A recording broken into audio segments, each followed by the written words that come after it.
joined by our international guest, Sabina Brukner. We are very excited to have her speak with us today. We understand it is early in the morning for her, and we thank her for joining us. Sabina works with the Volksbühne Yiddish National Theatre in New York. She was a part of Camp Hemshech in America. We would say SCIF's partner or sister organization in America. And she visited SCIF in 1983 and joined us for a summer camp as well. And so she knows all about SCIF and what it's about. And so you're not here to see me, you're here to see Sabina to speak. So I'll hand you over to here without any further ado. Thank you. First of all, please ignore the frog in my throat. It's not from frog. Frida Goldberg. It is an actual medical condition, but I hope you can still understand me.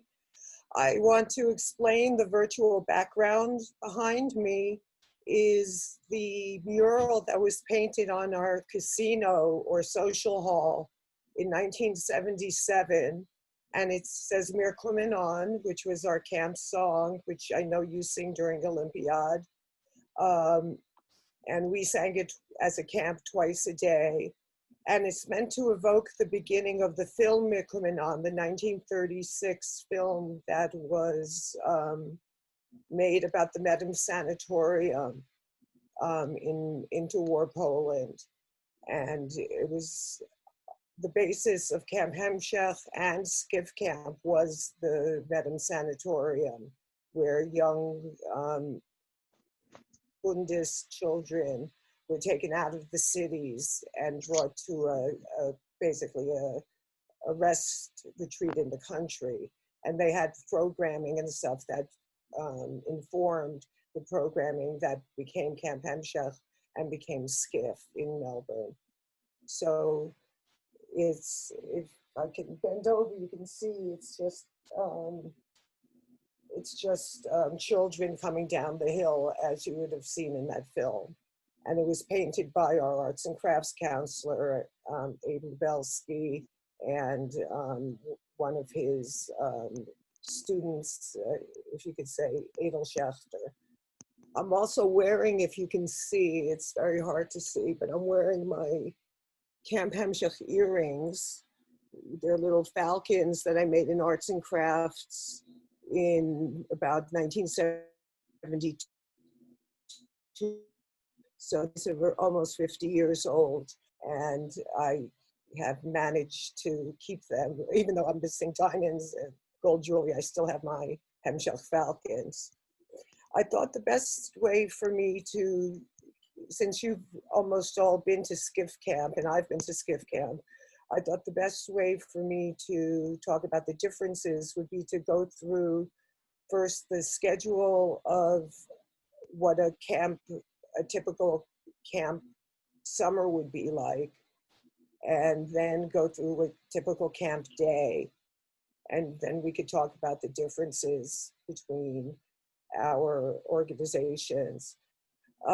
First of all, Camp Hemshech was founded in 1959 and lasted until 1978. I went there for the first time in 1968. I was 7 years old, and I was there until camp ended in 1978, both as a camper and a counselor.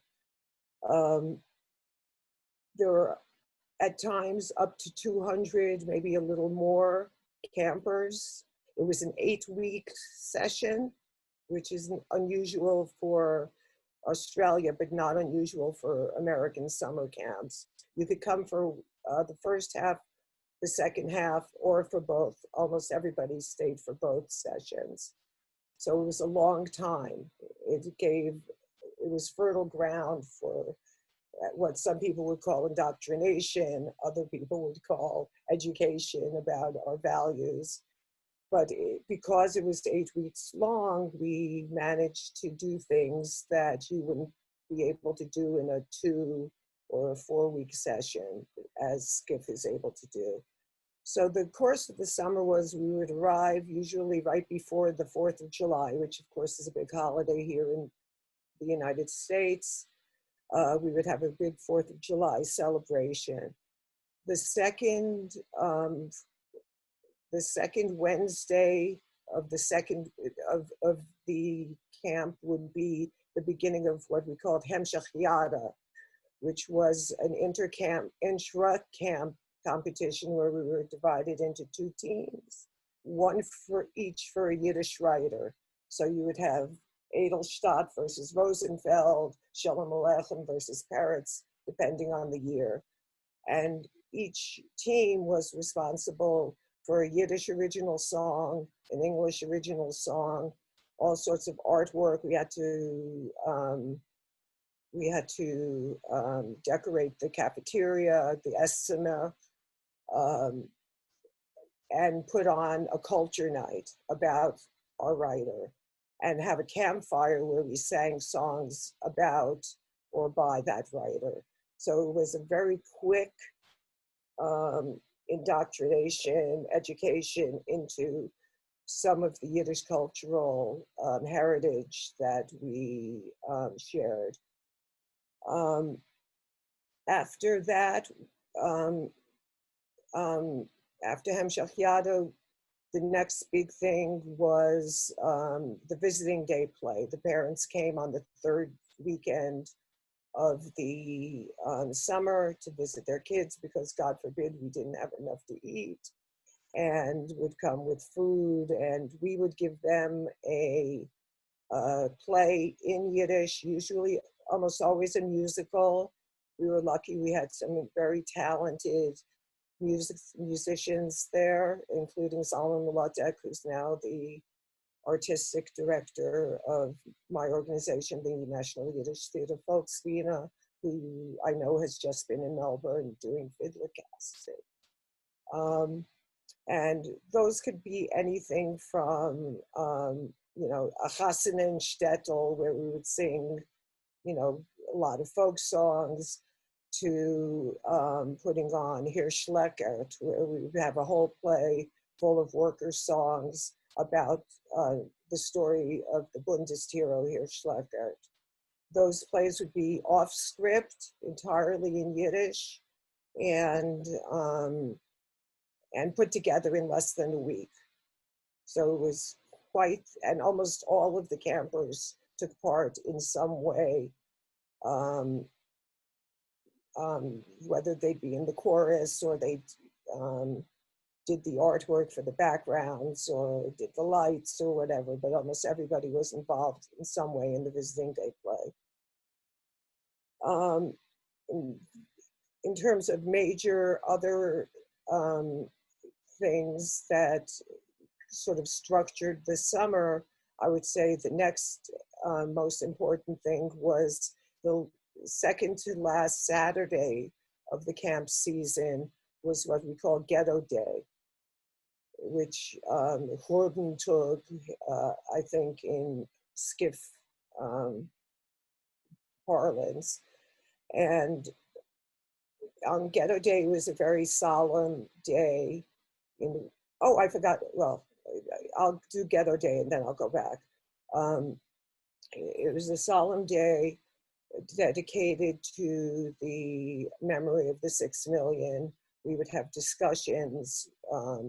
It was no regular sports or anything, but just discussions, singing, and topped off by a program in the evening, which was a collection of poetry, songs, and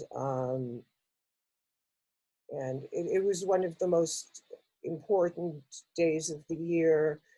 And I would urge you all to put the word Hemshech, Hemshekh, into YouTube, and you can see 50 years later, the same people as adults putting on the same program that we put on every ghetto day and every ghetto night. We had a denkmal at camp that was at the very edge of the campground that was literally a wall of cinder blocks with barbed wire and glass broken in with a stone that said Gedenkt die 6 Millionen with the names of the concentration camps. So that was there all year. That wasn't just put up for Ghetto Day. And it was a constant reminder, even as we were playing baseball or playing volleyball or whatever, that the spirit of the 6 million was underlying what was going on in camp. So that was Ghetto Day. Before Ghetto Day, the week before would be the second visiting day, because God forbid you're not eating. And that would be the counselors' play. And the counselors would put on also a musical of some sort, usually a little bit more professional because they were old. Finally, the last big structural event was the Olympics at the end of the year. The last, and that was an idea that was brought to Skiff by Sluggo and Henry Nussbaum in the early 70s. They saw our Olympics, and that's the camp was divided into 3 teams, each a country, and the same things that we needed to do for Hamshach we did about those 3 teams. So we learned about world politics and stuff through those teams, because the countries chosen, as I'm sure you do at Skiff, had some relevance to the political situation in the world at that time. So I remember my first summer, the 3 teams were Czechoslovakia, which had just been invaded, Nigeria, where there was the Biafra secessionist movement and famine, and Japan, which was a rising westernizing country. And we would pick our teams. The teams would be chosen accordingly. So that was like the structure of the summer. You know, that you could expect to happen summer after summer, and it did. The day, it sounds like, oh my gosh, all they did was this political Yiddish stuff. You know, it wasn't that. The day would begin with an announcement. All of our announcements over the PA system were bilingual.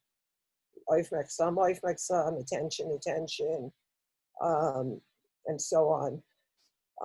We would wake up, our camp director would wake us up in English and in Yiddish, usually play some Yiddish music as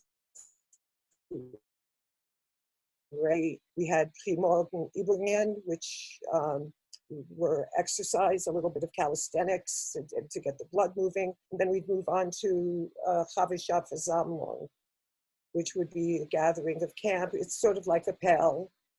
And we would hear the news of the week and news of the day, I should say, and go into breakfast. Sing Mir Kommen On, very important, and go into breakfast, which was followed by another 30 minutes of singing. Then we'd go back to our bunks, clean up, have inspection, have 3 activities in the morning: sports, Yiddish class every day, and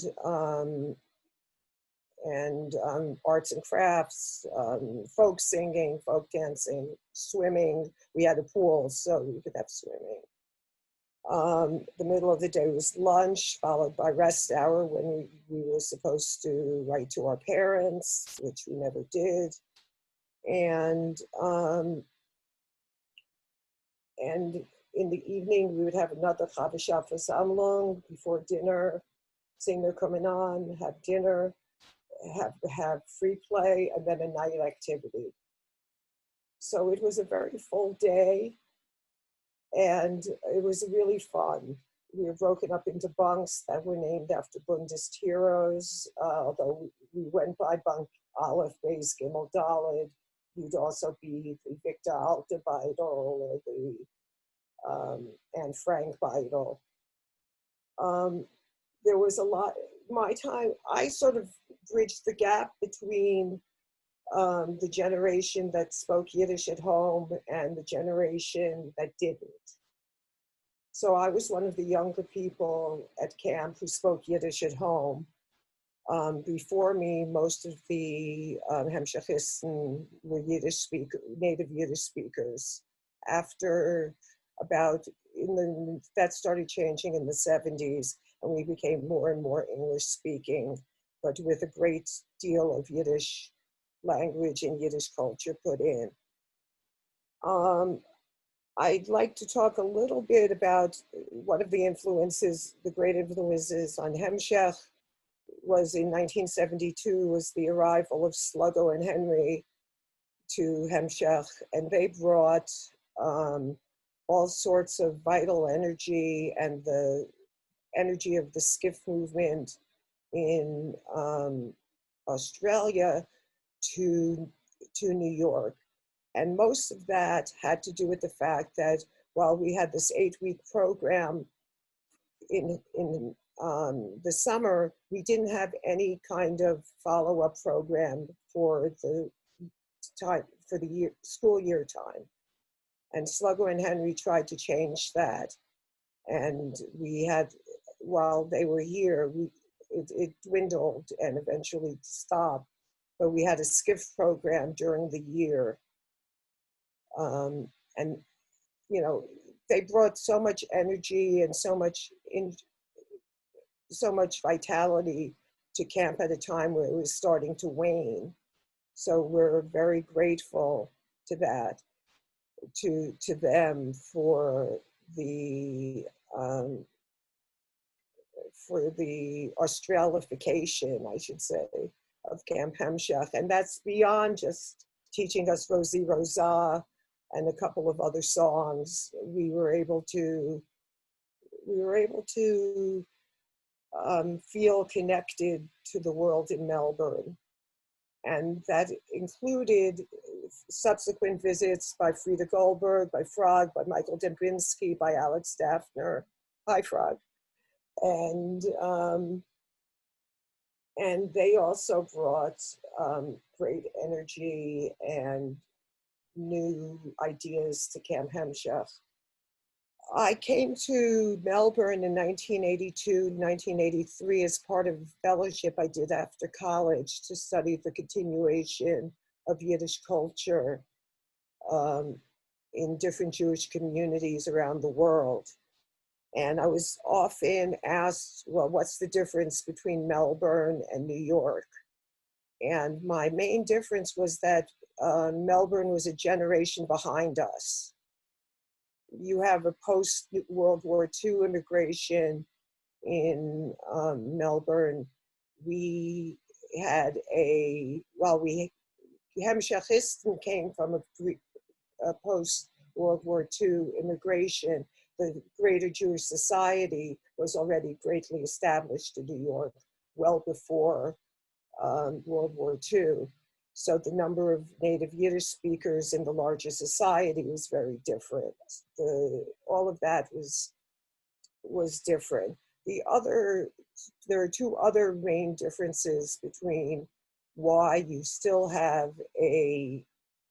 think you still have an active Yiddishist, skiffist, socialist based movement in Melbourne, and we don't have that in New York. And that's the fact that you have the phenomenon of Jewish youth movements in Melbourne, where every Jewish child is part of a youth movement, be it skiff, be it Hashomer Hatzair or something. We don't have that in New York. We didn't have youth movements. We had various organizations existed, but it was not something that most Jewish children took part in.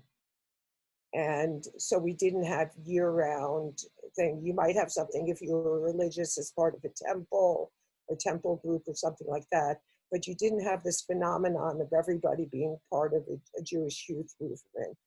And secondly, the other big difference is that we never had a Yiddish day school in New York. So we never were able to develop a younger generation of Yiddish speakers. We had a very vibrant after-school program that was run both by the Workmen's Circle and by the communist movement in New York. But that died down as the years went on. So I feel very close to both Melbourne and I'm very close still. I've had Zoom meetings with my camp friends since the quarantine started, and we're still the best of friends. And we'll always be best friends because we grew up with each other.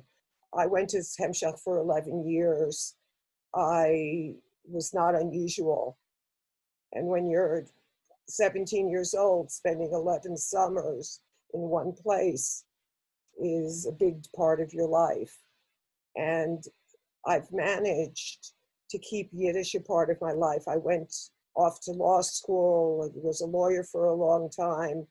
I stopped being a lawyer, started working for various Jewish organizations, and ended up where I am now at the National Yiddish Theater Volksbühne, which is the oldest Yiddish theater in the world and possibly the oldest continuously running theater in the United States, except for this interruption by this horrible pandemic. I'm the literary manager of the Volksbühne now, which means that I'm in charge of finding new works to put on.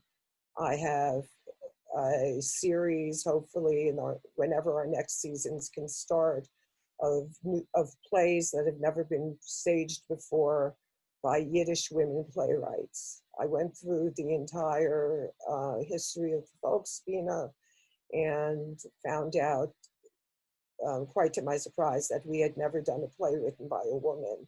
So we had women directors, but no playwrights. So I was determined to change that. So we have 4 plays, one by Chava Rosenfarb, who I know is familiar to the Melbourne community, Katja Molodowski, and a couple of other women who we're going to hopefully do readings of and stage. The biggest news out of the Volksbühne over the last few years, of course, has been the Yiddish production of Fiddler on the Roof, which was directed by Joel Gray and had plans to come to Melbourne, which I'm so sorry to have learned is no longer coming. But hopefully, once this is all over, you have to have seen it to understand and what a remarkable thing it was to see Fiddler in Yiddish, as I did for about 100 times over the course of rehearsals and various performances. And we're just hoping to go on into the future with more energy. I bring the Hemshech, I bring the energy and the knowledge I learned at Hemshech in 1968 when we put on the Chasanin Shtetl and a Martin Luther King culture night, a couple of months after he was assassinated, where I learned all of my civil rights songs. And I bring all of that energy into my work now. And it's really important to realize that there is a hemshech, there is a continuation between what our parents in Skiff, my parents met at a Sukkot camp, for example, after the war. So I have this camp thing in my bones, it's in my DNA. And it's just a pleasure to share it with you. I don't know what the timing is, but if you have any questions, I'd be happy to answer them, or if not, thank you. Schönen Dank. Thank you very much, Sabina. I was very intrigued to hear about all the similarities and hear how eerily similar Skiff and Camp Hemshech really were in terms of like specific activities. And I know that we do have questions. I can see people who have used Zoom before will know about the raise hand feature. So to make things easier, if you don't know how to use it, if you press on participants down the bottom, on the right-hand side, there'll be a feature that says raise hand, and that I think is how we'll go through our questions. And I'll let Sabina, if you can see them, I'll let you call upon people, and then you can unmute your microphone and ask your question. Okay. I saw Devoida had her hand up. Yay! Hi, Sabina. Hi. I've got two questions. One is more serious than the other. So I'll ask the not serious one first. What was it like meeting RBG at Fiddler? Oh my God. I had been involved, RBG, Ruth Bader Ginsburg, is our most beloved Supreme Court Justice. And I had been involved in inviting her, writing the letters to the Supreme Court, inviting her, and finally she attended one of the performances. She snuck in unnoticed on the way in, but at intermission when she came back, the entire audience gave her a standing ovation. And she was just literally out of chemotherapy that day. And she was very modest. And then after, I made sure I went to the show that night. And I went backstage and shook her hand and just told her how much she meant to me as a woman lawyer, because she is the Thurgood Marshall of women's rights in the United States. Her litigation on behalf of women created women's rights law in the United States. So she was an important figure before she was on the Supreme Court. Absolutely. Thank you for that. And my second question is more serious.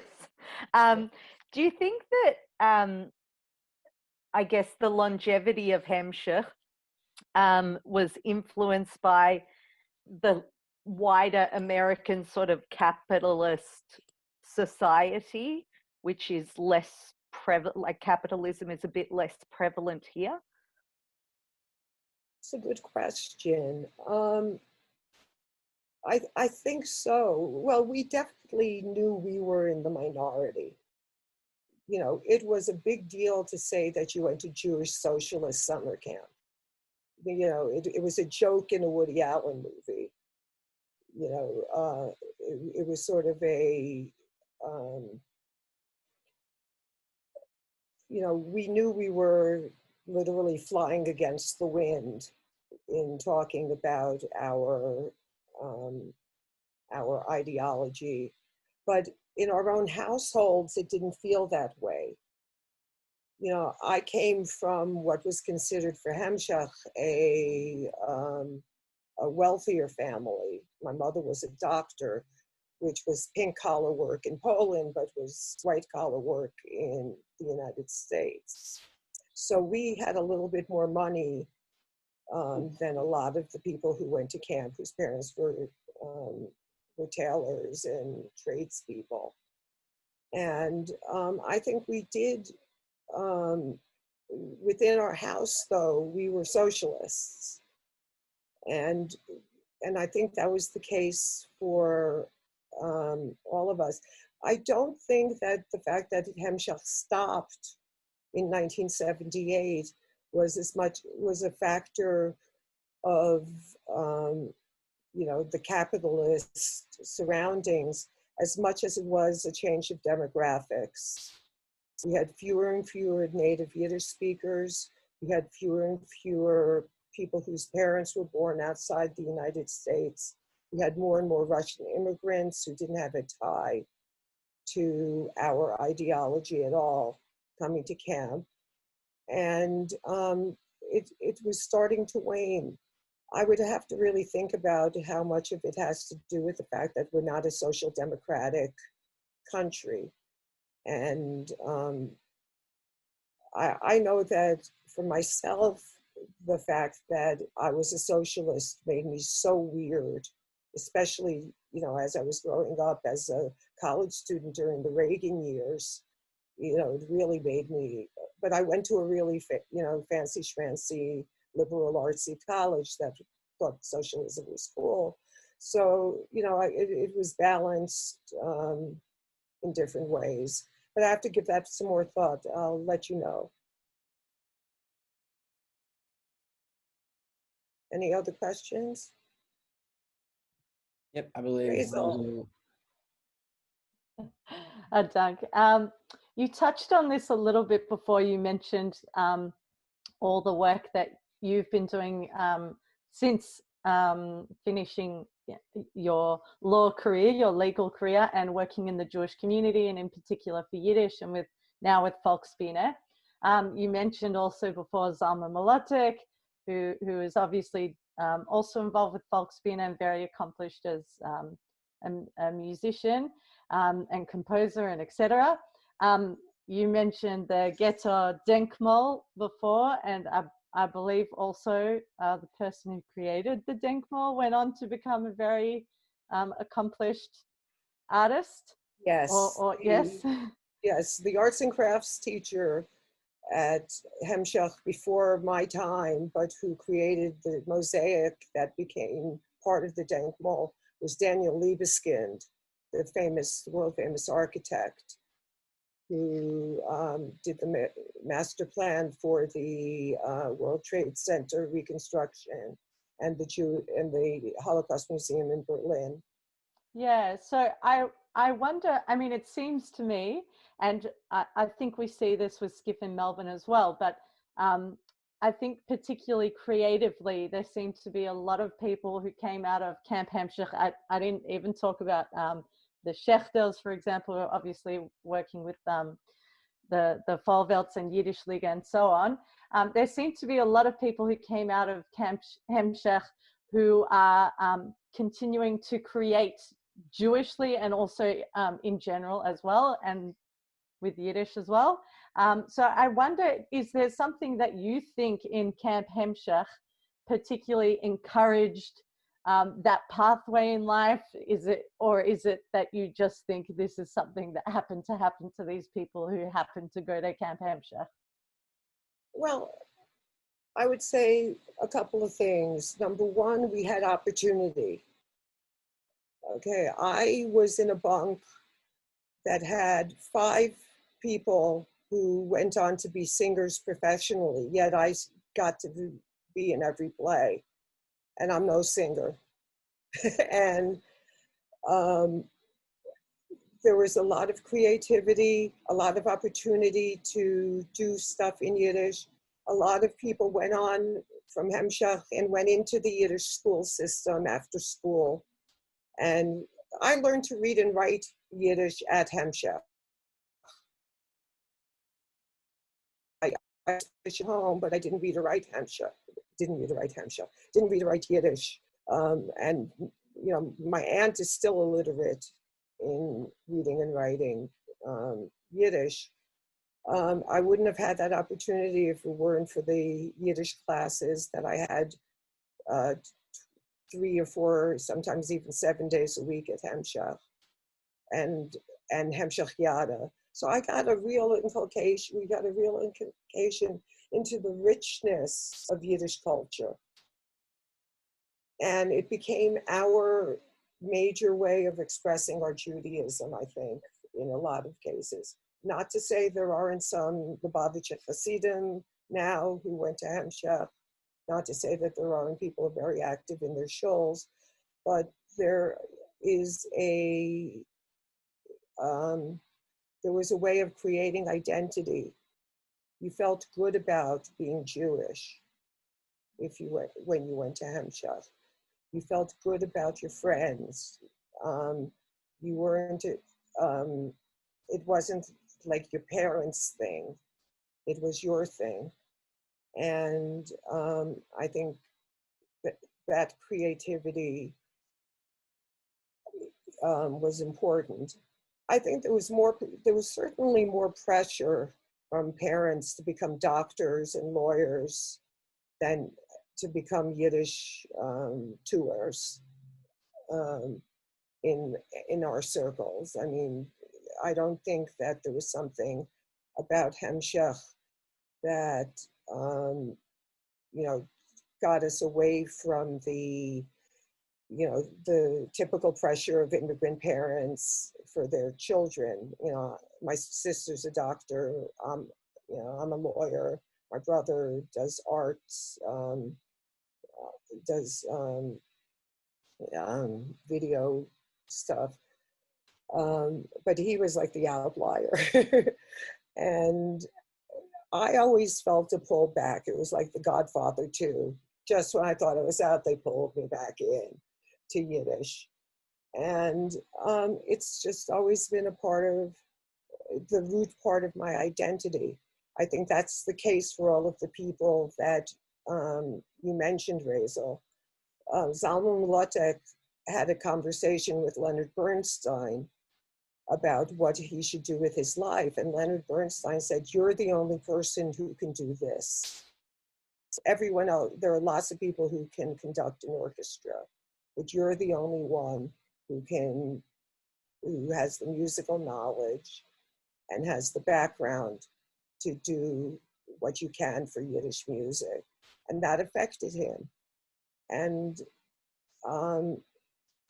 I think that we were all, to some extent, affected by just this closeness of friendship and of love of the Yiddish culture, and of being responsible for those we were representing.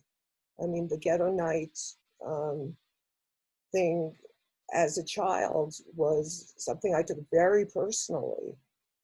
You know, I took that as like I had to make up for the 1 million dead children. Not to say that this was psychologically the best thing to do to 7 and 8-year-olds, but it stayed with me. It stayed with me. I hope I answered your question. Anything else?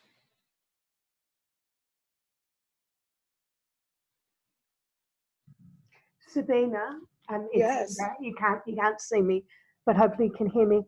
I've got 2 questions. One is that we were told at SCIF that the reason that Hemshech stopped meeting weekly was because the streets of New York were too dangerous and you couldn't go to Hemshech without getting mugged. So I just want to clear up that urban myth. And also ask you whether, I mean, I know nobody's going to camps at the moment, and the Forwards is very, very upset about this. But I'm wondering, when the time comes again when young people can go to camps again, do you think there's any possibility that Hemshech could be resurrected? Well, to your first question, it had nothing to do with the streets of New York, which were dangerous in the 1970s, but I took the subway to school starting when I was 11 in 1971 and managed to survive, and was on the subway going to my friends' houses and going to SCIF meetings without my parents, without any problem in the 70s. So that is an urban myth.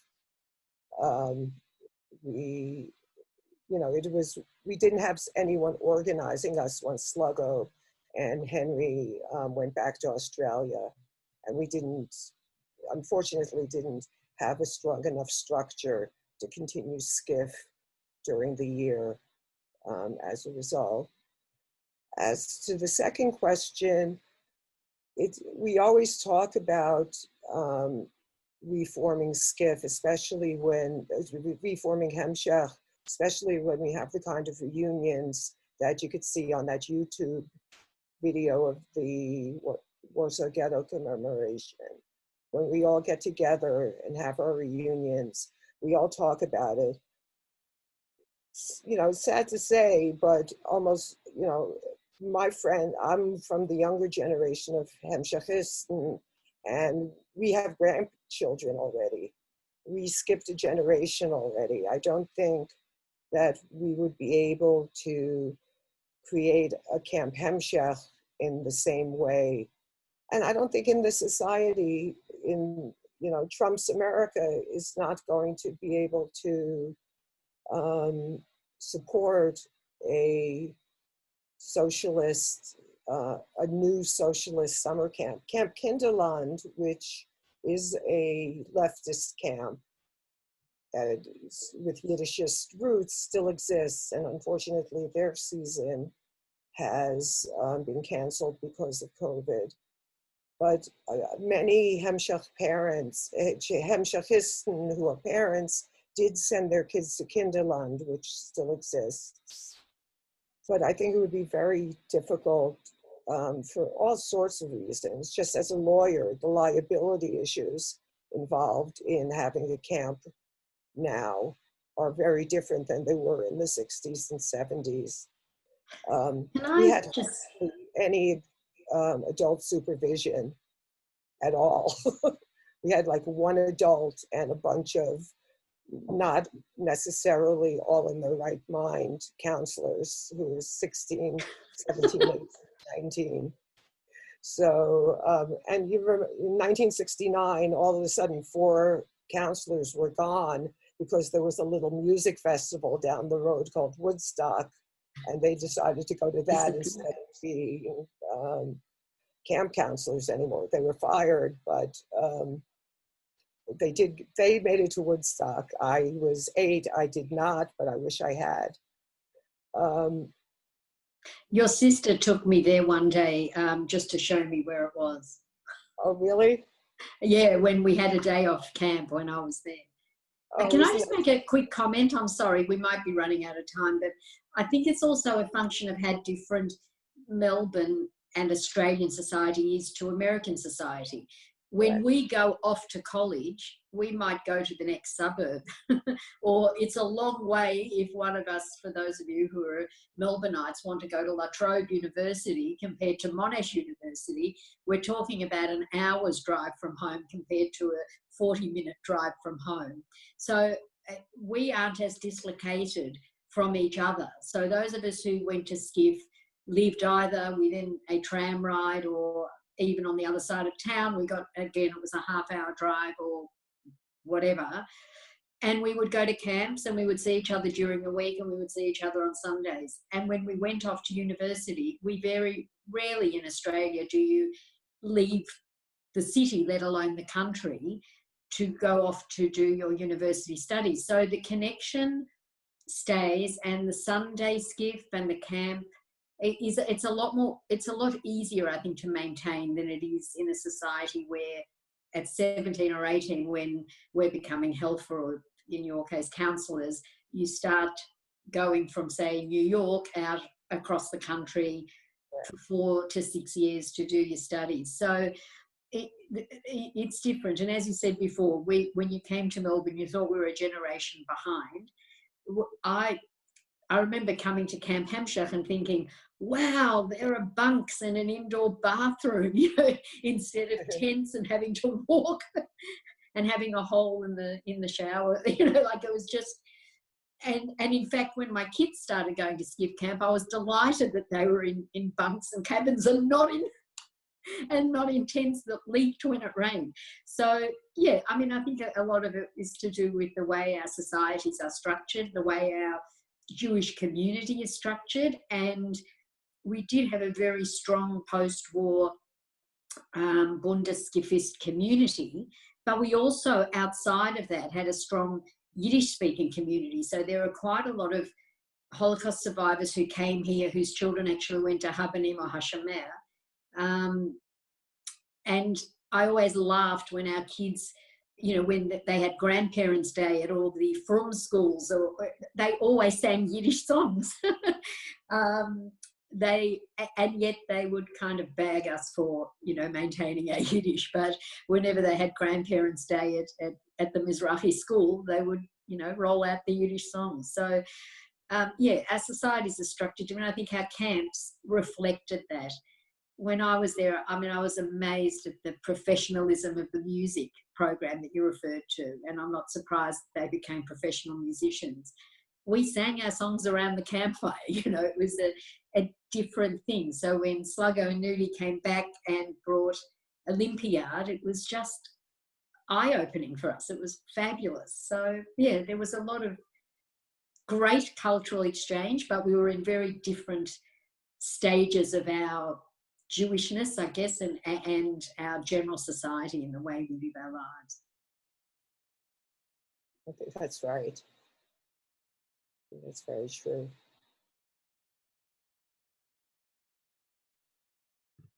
I think, are there any more questions? Thank you so much, Ashainam Dunk, to Sabina for joining us so early in the morning.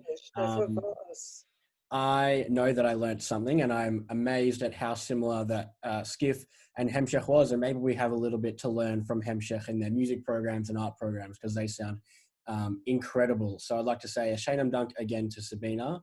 I hope everyone enjoyed